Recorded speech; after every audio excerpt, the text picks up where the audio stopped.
আমাদের লাখো লাখো ভাই, আমি হাজার হাজার বলবো না, তাদের ওই জেলখানি আদালত পাড়া কোর্ট পাড়া জেলখানা থেকে মুক্তি।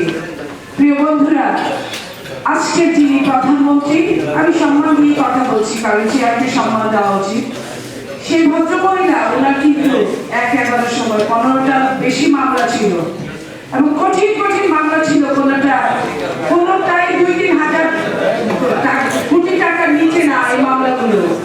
উনি প্যারোলে যাবেন পেয়ে উনি বিদেশে ট্রিটমেন্ট করতে গিয়েছেন, উনার প্যারোল আজ পর্যন্ত প্যারোলই আছে, জামিন থেকে উনি মুক্ত হয় নাই এবং তারপরে উনার মামলাগুলো সব হাওয়া হয়ে গিয়েছে।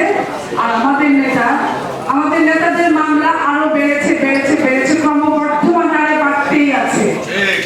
সেইখানে বলতে চাই, আমাদের সমস্ত নেতাদের যত মামলা আছে, এই দেশের ফ্যাসিস্ট সরকার শেখ হাসিনা তার চেয়ে 10 গুণ বেশি মামলা হওয়া উচিত। সামনের দিন এরকম আসবে ইনশাআল্লাহ। শেখ হাসিনার আগামী, আমরা চাই না শেখ হাসিনা মারা যাক, আমরা চাই শেখ হাসিনা আগামী দিনে 500 বছর জেল কাটুক।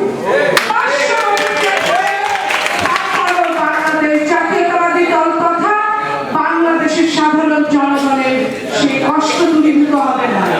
আজকে আমানুল্লাহ আমান সাহেব অসুস্থ শরীর নিয়ে তার স্ত্রী চরমভাবে অসুস্থভাবে যেভাবে জেল থেকে আসলেন, সেই জায়গায় আমি বলতে চাই, আমি কোনো শত্রুকে এই দোয়া করি না, কিন্তু শেখ হাসিনা এবং তার পরিবারকে আমি এই দোয়াই করছি যে পৃথিবীতে কত কষ্টের জায়গা সে যেন দেখে যায়।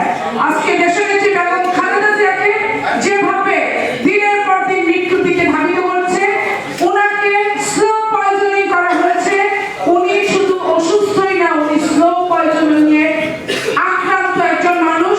তার ইমিডিয়েট 2-1টা পৃথিবীর দেশে যাওয়ার মতো একমাত্র তার ট্রিটমেন্ট করার জন্য 2-1টা দেশ আছে, অথচ এই সরকার তাকে নিয়ে যেভাবে লেফট রাইট করানো হচ্ছে বাংলাদেশ জাতীয়তাবাদী দলকে, এবং তারা, আমরা যখন টকশোতে যাই, তারা বলে, এই সরকারের রেসপেন্সাররা বলে যে আমরা নাকি দেশনেত্রী বেগম খালেদা জিয়া মুক্তিই চাই না, আমরা নাকি দেশনেত্রী বেগম খালেদা জিয়া ট্রিটমেন্টই চাই না।